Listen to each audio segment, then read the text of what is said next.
everybody, welcome back. It's Joe White here for another edition of Live Free. And outside here in Delaware is a wintry mix, as they are saying. Snow and a bunch of crap out there. That's why I'm in here, at least for a little bit longer, till I get through recording this little message for you. You know, for the past 11 years, I work with people from all walks of life. People who come in here for the relationships, for the health, for the well-being, their emotional balance. I'm depressed, I'm angry, my relationship's about to fail. People who've tried everything. I've tried the books. I watched Dr. Phil. I've been a therapist. And very often, it becomes almost like a last resort for them and helping them to finally break through because they're able to get change, but it's not sustainable. It's not something that they can maintain. It's not something that will grow. It's just they have it for a while and life comes along or they start living life or getting involved in life and they just go back to where they were. And even though we're all different, yet we're all very, very similar. We're all wired the same way. We all want to avoid pain. We all want to gain pleasure. But how you avoid pain or what is pain to you and what's pleasure for you is really the difference, along with our experiences, our maps, our beliefs, our lenses, all these things in our lives. And to change your life, you have to take control of your life. And as airy-fairy that sounds, is very, very true.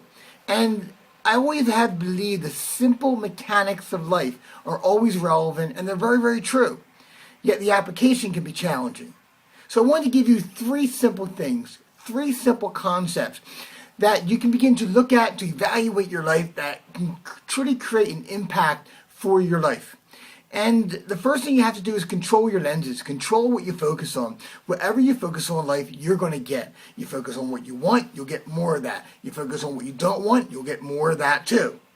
Our unconscious mind does not know the difference between a negative and something positive. It doesn't compute in the world of negative. So it's always about putting that thought in the head and then trying to find a way to take it out. But the problem with that way of thinking is always been implanted in us. So we got to control what you focus on. Because when you control what you focus on, when your brain begins to focus on anything, and it's always trying to focus on something, it begins to do the second step immediately. And that is to give meaning. To give meaning to what it's focusing on. Give meaning to the snow. I'm reading Facebook here, and people are excited about the snow, crappy about the snow, pissed off about the snow, they are sick of the snow, they wish they were away because of the snow, and all that is meaning. Now the problem with meaning is it may not always serve us. See, if we get rejected by someone, it means that we're not enough. That meaning doesn't serve us. If we get rejected for somebody, and we give it the meaning of, I'm one step closer to finding the person that my life is meant to be shared with, then all of a sudden it becomes the meaning that serves us. For most people out there, they don't realize or understand that we are the makers of our own meaning. Nothing in life has any meaning except the meaning we give it. But we think there's an arbitrary meaning generator inside our bodies. And that's not true. We create it very often at the level of our unconscious. So it feels almost like it's being created for us. But then again, we do have that ability. And we can learn to control that. At least begin to create meaning that offers us the opportunity to create the results that we want. Again, it's not just thinking positive. It's about thinking honest and being genuine so that we can do the third step here. And that's take action. See, that's what our brain's always trying to do. What am I focusing on? And then by there, what does that mean to me? And then lastly, what should I do because of it?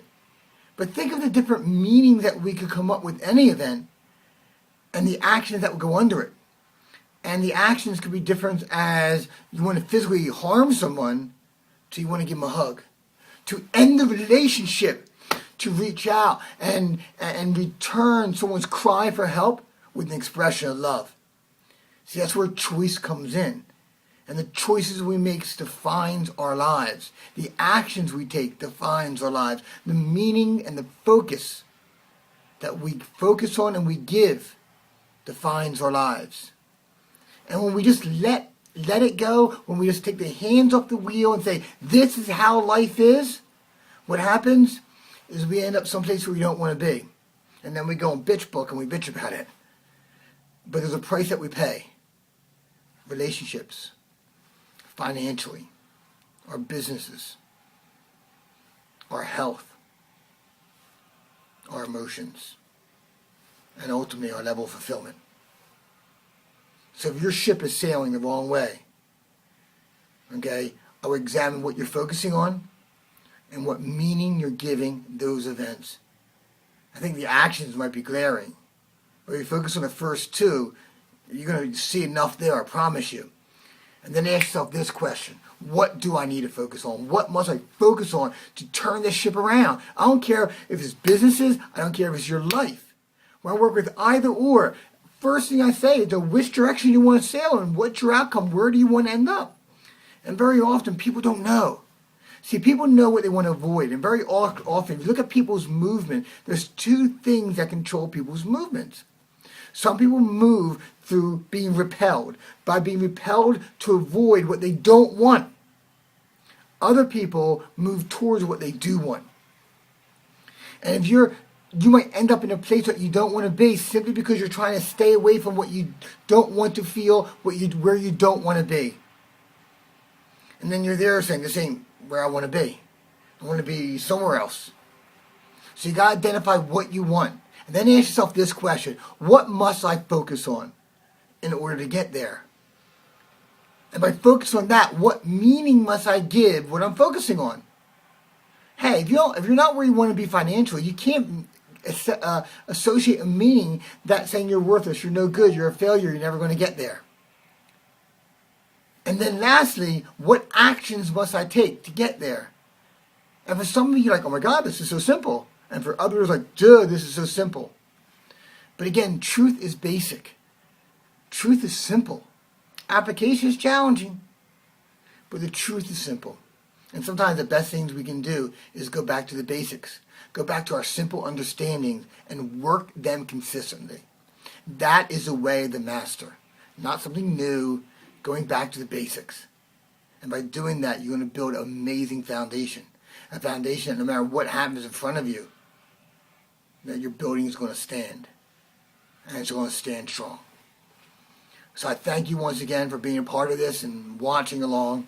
And I'd love to hear your emails. So if you have any emails, you can send them to me. Do it now at GetLifeCoaching.com.